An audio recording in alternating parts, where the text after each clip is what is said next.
Hi అండి. ఈ మధ్య వీడియోస్ అసలు పోస్ట్ చేయడమే మానేశాను కదా! దానికి కారణం ఇదేనండి. ఇంటి నిండా ఇంత పని ఉన్నప్పుడు ఎక్కడ వీడియో ఎడిటింగ్‌కి, వీడియో పోస్టింగ్‌కి టైం ఉంటుందండి. సో, దానివల్ల నేనైతే వీడియోస్ అయితే రెగ్యులర్‌గా పోస్ట్ చేయలేకపోయాను. ఇంక నుంచి అయితే వీడియోస్ రెగ్యులర్‌గా పోస్ట్ అయితే అవుతూ ఉంటాయి. మీరు కూడా చూసేస్తూ ఉండేయండి.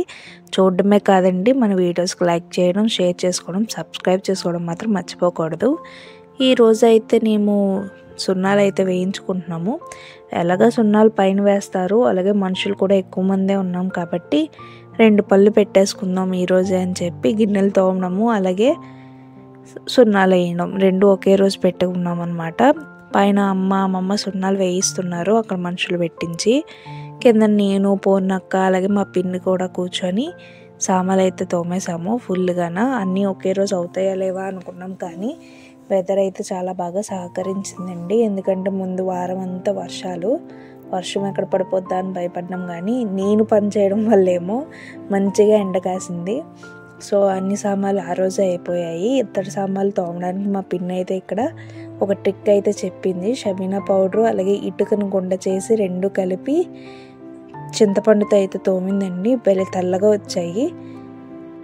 అండ్ ఈ వీడియో మొత్తం అయితే ఒకే రోజు చేసిన పనులు కాదండి. జస్ట్ సామాన్లు తోమడము, సున్నాలు వేయించడం మాత్రమే ఒకరోజు జరిగింది. అలాగే ఇంకా సున్నాలు బయట వేయాల్సినవి మిగిలిపోయాయి. సో, వాళ్ళు వేస్తున్నప్పుడు నేను ఖాళీగా ఉన్నానని బుక్స్ సర్దడం అయితే స్టార్ట్ అయితే చేశాను, కానీ తీస్తున్న కొద్దీ బుక్స్ వస్తూనే ఉన్నాయండి. 6 మూటలు. ఇంకా అందులోంచి తీస్తున్న కొద్దీ ఇంకా వస్తూనే ఉన్నాయి. ఏంటి ఇన్ని బుక్స్ చదివామా నేను మా అక్క కలిసి అనుకున్నాను. కానీ మధ్యలో స్లామ్ బుక్స్ అలాగే కొన్ని మెమోరీస్తో ఉంటాయి కదండి బుక్స్, అవి దొరుకుతున్నప్పుడు మంచిగా అనిపించిందండి టైం అయితే నాకు అప్పుడు. అండ్ తర్వాత ఇంకా ఫ్లోర్ అవన్నీ నీట్గా క్లీన్ చేసుకొని సున్నాలు వేయడం అయిపోయాయి కదండి. ఇంకా ఆరిన సామాన్లు కూడా సర్దేద్దామని ఇంకా సర్దడం అయితే స్టార్ట్ చేసాము. అలాగే ఎప్పుడు అయితే గుమ్మాలకు పెయింటింగ్స్ అవి మా అక్క వేస్తుంది, కానీ ఈసారి తను వచ్చేసరికి లేట్ అవుతుందని చెప్పి ఇంకా పెయింటింగ్స్ అయితే మేము వేసేసాము.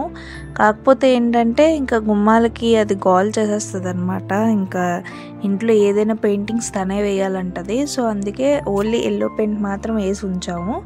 తను పండగ ముందు రోజు వచ్చి ఇంకా పెయింటింగ్ అయితే స్టార్ట్ చేసి రాత్రి 12 దాకా వేసిందండి. అలాగా మొత్తం గుమ్మాలకైతే వేసేసింది. కాకపోతే ఒకే ఒక్క గుమ్మం బ్యాలెన్స్ ఉంచిందంట. అది కూడా మార్నింగ్ 6కి లేసి వేసేసింది. సో, డెడికేషన్ అంటే అలా ఉంటుందంటండి, మనకు తెలియదు మరి.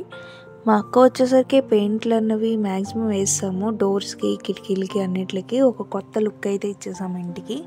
మా అక్క వచ్చి ఓన్లీ గుమ్మాలకి అలాగా పెయింట్ అయితే వేసింది. చాలా బాగా వేసింది. మా అక్క ఎప్పుడు వస్తుందో ఏంటో తెలియక మా మమ్మీ అయితే దేవుడమ్మలు ముందే వేసేసుకున్నారు. అండ్ ఈ వీడియోలో చూపించిందే కాదు, ఇంకా మేము చాలానే వర్క్స్ చేసాము. కాకపోతే ప్రతిదానికి వీడియో తీయలేం కదండి. అలాగే ఇంకా మేము వరలక్ష్మీదేవి వ్రతము ఎలా చేసుకున్నాము, మా ఇంటికి ఎవరెవరు వచ్చారు, మేము ఆ రోజు ఏం చేసామన్నది నెక్స్ట్ వీడియోలో అయితే చూసేయండి. సబ్స్క్రైబ్ చేసుకోవడం మర్చిపోకండి.